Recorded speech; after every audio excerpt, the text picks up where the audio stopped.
Okay, so when I wrote this column 5 years ago, and I had Mike Leach as my number one, and I had Lane as two. Okay. But look at what's happened since then.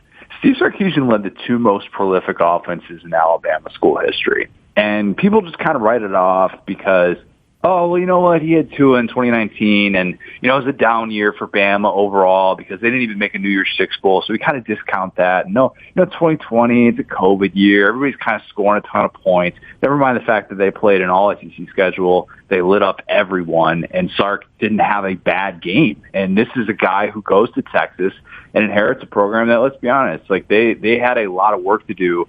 Despite, they didn't even rank in the top 100 in percentage of returning production on the offensive side of the ball, the great stat that Bill Connolly puts together. And he put together a top 20 offense last year. And I think this year with Quinn Ewers, man, it's going to be a different story. I'm buying what he's going to be able to do in 2022 with Bijan Robinson as well. And so I just look at it from that standpoint and say, well, who would I want running my offense tomorrow? Sark kind of gets the edge for me because the one thing about Kiffin, and I'll bang the drum for Kiffin all day. I have no problem with that. That's why he made this list. He's been calling plays with Jeff Lebby.